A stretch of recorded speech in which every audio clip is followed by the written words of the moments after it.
অস্ত্রসদৃশ বস্তু হাতে মুখমণ্ডল ঢাকা দুই ব্যক্তি এবং মাঝখানে মাইকে মুখমণ্ডল ঢাকা এক ব্যক্তির আরবি ভাষায় ভাষণ দেওয়া একটি ভিডিও সামাজিক যোগাযোগ মাধ্যম ফেসবুকে ছড়িয়ে পড়েছে। ভিডিওটি যশোর জামিয়া ইসলামিয়া মাদ্রাসার। ডাক্তার ইলিশ নজরুল নামে একটি ফেসবুক আইডি থেকে 18 ডিসেম্বর বুধবার রাত আনুমানিক 8টার দিকে ছড়িয়ে পড়া 5 মিনিট 50 সেকেন্ডের ওই ভিডিও ফুটেজটি নিয়ে সামাজিক যোগাযোগ মাধ্যমে সমালোচনার ঝড় উঠেছে। পোস্ট করা ওই ভিডিওটির শিরোনামে লেখা হয়েছে দেশে জঙ্গির অবাধে চাষবাস। তবে ভিডিওটি অনুষ্ঠানের একটি অভিনয়ের অংশ হিসেবে দাবি করে প্রতিউত্তর দিয়েছে মাদ্রাসা কর্তৃপক্ষ। এখানে ছাত্রদেরকে বিনোদন দেওয়ার জন্য যে যেমনভাবে খুশি সাজতে পারে, কৌতুক করতে পারে, নাটক করতে পারে, ইসলামিক যে কাজগুলো আছে এখানে মানুষের বিনোদন দিয়ে বোঝানোর জন্য মূলত এই জিনিসটা করা হয়েছে। যশোর জামিয়া ইসলামিয়া মাদ্রাসার শিক্ষা সচিব মাওলানা মাকফুর রহমান জানান, 16 ডিসেম্বর থেকে 17 ডিসেম্বর পর্যন্ত মাদ্রাসাটির বাৎসরিক প্রতিযোগিতামূলক অনুষ্ঠান ছিল। ওই অনুষ্ঠানের একটি অংশে আরবি ভাষায় বক্তৃতা দেওয়ার একটি অভিনয় ছিল।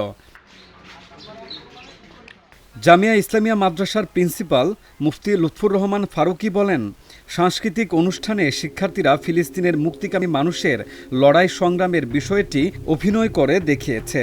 এটি অভিনয় ছাড়া কিছুই নয়। ওই জায়গায় ছাত্ররা একটা অভিনয় করেছে নাটক মতন, মানে ওই যে বর্তমানে ইসরায়েলরা ফিলিস্তিনকে মারতেছে, এটা একজন ফিলিস্তিনীয় নেতার সাথে একজন আরবি ভাষণ দিচ্ছে, এটা একটা অভিনয় করেছে। এই অভিনয়টা অনেকে হয়তো এদিক ওদিক করে তালায় দেওয়ার চেষ্টা করতেছে, ঘোলাটে করা। এদিকে ওই মাদ্রাসার সংশ্লিষ্টরা জানিয়েছেন, ভাইরাল হওয়া ভিডিওটির বক্তব্যটি সাউন্ড বক্সে চলছিল। স্টেজে যারা ছিলেন তারা কেবল অভিনয় করেছেন। তারা ককশিটের মাধ্যমে একটি টেপ পেঁচানো দুইটি পিস্তল গান তৈরি করছিল। সে কালো রুমাল দিয়ে পুরো চোখটা বের করে রাখে, পুরো মুখটা ঢেকে রাখে। ফিলিস্তিনে আসলে নির্যাতন নিপীড়ন হয়, যে এটাকে তুলে ধরার জন্য মূলত আর কি আমরা আপনাদের মাধ্যমে এই অনুষ্ঠানকে কেন্দ্র করে অনুষ্ঠানের মাধ্যমে আর কি আমরা জাতিকে জানাতে চাইছিলাম। যশোর কোতোয়ালি মডেল থানার ভারপ্রাপ্ত কর্মকর্তা বলছেন, ভিডিওটির ব্যাপারে তিনিও জেনেছেন।